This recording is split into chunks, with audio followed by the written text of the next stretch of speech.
प्रिय विद्यार्थियों, आज का विषय है शब्द निर्माण। शब्द निर्माण अर्थात शब्द बनाना। तो शब्द निर्माण की प्रक्रिया 3 प्रकार से हो सकती है: उपसर्गों के द्वारा, प्रत्ययों के द्वारा और समास प्रक्रिया द्वारा। तो उपसर्ग के द्वारा जैसे अन, आदर, अनादर, प्रत्ययों के द्वारा जैसे सुंदरता, सुंदरता और समास प्रक्रिया द्वारा जैसे स्नान, गृह, स्नान के लिए गृह। अब हम सबसे पहले पढ़ेंगे उपसर्ग। तो उपसर्ग के बारे में पिछली कक्षा में भी बताया गया था। तो उपसर्ग भाषा की वह सार्थक लघुतम खंड हैं जो शब्द के आरंभ में लगकर नए नए शब्दों का निर्माण करते हैं। यानी उपसर्ग वह छोटी इकाई है जो मूल शब्द के प्रारंभ में लगाए जाते हैं और उस आरंभ में लगकर वो नए नए शब्दों का निर्माण करते हैं। जैसे अब आदर मूल शब्द है, अब इसके आरंभ में अन लगा दिया तो हो गया अनादर। इसी तरह नाश मूल शब्द है तो उसके आगे वी उपसर्ग लगा दिया तो हो गया विनाश। तो इसी तरह दिन, दिन में दुर जोड़ दिया तो वो हो गया दुर्दिन। और योग है तो योग में सु जोड़ दिया तो हो गया सुयोग। इसी तरह ईमान, अब ईमान के प्रारंभ में बे लग गया तो बेईमान। हार, इसमें प्र लगा दिया तो प्रहार। तो उपसर्ग मूल शब्द के प्रारंभ में लगेंगे और वे नए शब्दों का निर्माण करेंगे। अब हिंदी में 3 प्रकार के शब्द मिलते हैं: तत्सम शब्द, तद्भव शब्द और अन्य भाषाओं से आए हुए विदेशी शब्द। और इन्हीं शब्दों में इस दृष्टि से हिंदी में 3 ही प्रकार के उपसर्ग होते हैं: तत्सम उपसर्ग, तद्भव उपसर्ग और विदेशी उपसर्ग। तो सबसे पहले पढ़ेंगे हम तत्सम उपसर्ग। तो तत्सम उपसर्ग वे उपसर्ग हैं जो संस्कृत से हिंदी में आ गए हैं। यानी संस्कृत से बिल्कुल वैसे के वैसे ही हिंदी में आ गए हैं। और संस्कृत में 22 उपसर्ग हैं और इन उपसर्गों से बने अनेक शब्द हमें हिंदी में मिलते हैं। संस्कृत के अनेक ऐसे शब्द हैं जो हिंदी में आ गए हैं और वे हमें बहुत सारे शब्द देखने को मिलते हैं। तो जैसे कुछ शब्द उदाहरण के रूप में हैं, जैसे अति। अब अति उपसर्ग है जिसका अर्थ होता है अधिक। अब यहाँ पर अत्यंत, अत्यंत, अब यहाँ पर अति उपसर्ग है और अंत मूल शब्द है। तो अंत मूल शब्द के पहले अति लगा दिया तो हो गया अत्यंत। अब आचार मूल शब्द है, उसके पहले उसके प्रारंभ में लग गया अति उपसर्ग तो अत्याचार। इसी तरह से अतिरिक्त, अतिक्रमण, अतिशय, अत्युत्तम। अत्युत्तम उत्तम मूल शब्द है और इसमें अति लगा दिया तो हो गया अत्युत्तम। अत्यधिक, अत्यधिक, अब इसमें अधिक मूल शब्द है और इसके प्रारंभ में अति लगा दिया तो हो गया अत्यधिक। इसी तरह से अगला उपसर्ग है अधि। अधि का अर्थ होता है ऊपर, श्रेष्ठ। तो अधिकार, जैसे अधिकार, अधिनायक, अधिकरण, अध्यादेश, इसमें है अधि और आदेश। अध्यक्ष, अधिशुल्क, अध्ययन, अधिपति आदि। तो इसी तरह से अनेक उदाहरण दिए गए हैं। तो अब अगला है जैसे अप। अप का अर्थ होता है बुरा, हीन। तो अपयश, अब इसमें यश मूल शब्द है जिसमें अप जोड़ दिया तो हो गया अपयश। इसी तरह से अपमान, अपव्यय, अपशब्द, अपकार, अपहरण आदि। तो अगला है अव। अव यानी बुरा, हीन। उप, तो इसको अव जोड़ दिया तो हो गया अवसान। इसी तरह से अवसर, अवकाश, अवनति, अवगुण आदि आदि। तो उपसर्ग के अंतर्गत पहला है तत्सम उपसर्ग जो संस्कृत से हिंदी में आया हुआ है और जो मूल शब्द के साथ लगकर नए नए शब्दों का निर्माण करते हैं। इसी तरह से अनेक उदाहरण दिए हुए हैं जिनमें से कुछ उदाहरण प्रस्तुत कर रही हूँ। अब है दुष, दुस और दुर। अब ये ध्यान रखना है कि जिन उपसर्गों में शब्द के अंत में हलंत लगा हुआ है तो इसका तात्पर्य है कि यह एक आधा वर्ण है। अब आपको शब्द निर्माण करते समय इस बात का ध्यान रखना है कि ये वर्ण, जैसे दुस में स हलंत है तो ये आधा है। अब यह जब शब्द बनाएंगे, मूल शब्द के प्रारंभ में लगाएंगे तो ये किस तरह से इसमें बदलाव आएगा। तो अब इस पर ध्यान देंगे। तो दुष, दुस, दुर। इसका अर्थ है कठिन, बुरा। तो अब जैसे साहस मूल शब्द है, जिसमें दुस लगा दिया तो ये हो गया दुस्साहस। ये देखिए यहाँ स्पष्ट रूप से आधा स दिख रहा है। अब यह कहीं कहीं पर बदल करके दूसरे श में बदल जाता है। तो जैसे दुष्कर, दुसाध्य, दुर्गति, दुर्भाग्य, दुर्बल, दुष्कर्म, दुर्लभ, दुर्गुण आदि। इसी तरह से निस और निर है। अब इसका अर्थ होता है रहित और नहीं। तो यह लग गया, मूल शब्द है काम, अब इसमें निस लग गया तो यहाँ भी ये बदल गया आधा षटकोण वाले श में। तो निष्काम, निसंदेह, निस्तेज, निश्चय, निश्चल, निर्जन आदि। तो इस तरह बहुत सारे उदाहरण दिए गए हैं। और अब एक और उदाहरण पर ध्यान देंगे। अब यह है प्र उपसर्ग। प्र का अर्थ है, इसमें अर्थ है अधिक, आगे। अब है प्रसिद्धि, प्रयत्न, प्रबल, प्रस्ताव, प्राध्यापक, प्राचार्य। अब प्राध्यापक में है प्र अध्यापक, मूल शब्द है अध्यापक। प्राचार्य में है प्र उपसर्ग और आचार्य मूल शब्द। तो इसी तरह से प्रहार, प्रताप आदि अनेक शब्द हैं। तो संस्कृत के तत्सम उपसर्ग जो बहुत सारे उदाहरण दिए गए हैं, जिन्हें ध्यानपूर्वक आप पढ़ेंगे। अब अगला है संस्कृत के कुछ शब्द या शब्दांश जो प्रायः समास रचना के पहले भाग में आते थे, लेकिन अब इतने अधिक प्रचलित हो गए हैं कि उनका प्रयोग हिंदी में उपसर्गों की भांति होने लगा है। यानी संस्कृत के कुछ शब्द या शब्दांश जो अक्सर समास रचना के पहले भाग में आते थे, समास रचना में, लेकिन अब वो इतने प्रचलित हो गए हैं कि उनका प्रयोग हिंदी में उपसर्गों की भांति होने लग गया है। अब जैसे उदाहरण है अ का मतलब है निषेध। अब अज्ञान, अब ज्ञान मूल शब्द है, इसमें जोड़ दिया तो हो गया, इसके पहले उपसर्ग लगा दिया तो हो गया अज्ञान। अभाव, अहिंसा, असुंदर, अधर्म, अकाल आदि। इसी तरह से अगला उपसर्ग है कु का अर्थ है बुरा।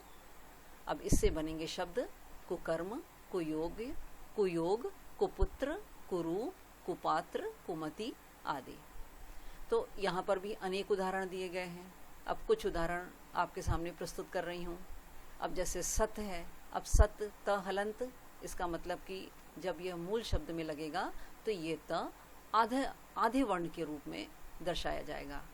अब सत का अर्थ हुआ अच्छा, तो पुरुष के साथ लग गया सत्पुरुष, सत्कर्म, सद्गति। अब यहाँ देखो परिवर्तन हो गया, त द में बदल गया, आधा त आधा द में बदल गया। फिर सदाचार, सज्जन। अब सत और जन मूल शब्द है और जिसमें सत उपसर्ग लगा है, सज्जन। सत्संग, अब यहाँ सत मूल उपसर्ग है और संग मूल शब्द। अब यहाँ सद्भावना, अब ये भी सद है तो ये क्या है उपसर्ग, सत्भावना। अब दोनों को मिला देने से हो गया सद्भावना। तो ये ध्यान रखना है कि कहीं कहीं पर उपसर्ग जब लगेगा मूल शब्द में तो कुछ परिवर्तन भी आएगा और उस परिवर्तन पर हमें विशेष ध्यान देना है। अगला है पुनः, इसका अर्थ है फिर। अब ये पुनर में र हलंत है। अब इसको ये जब मूल शब्द में लगेगा तो ये आधा र में बदलेगा और वो र वर्ण के ऊपर लगेगा। जैसे पुनर्जन्म, तो इसको हम लिखेंगे इस तरह पुनर्जन्म। पुनर्विवाह, पुनर्कथन, पुनरुत्थान,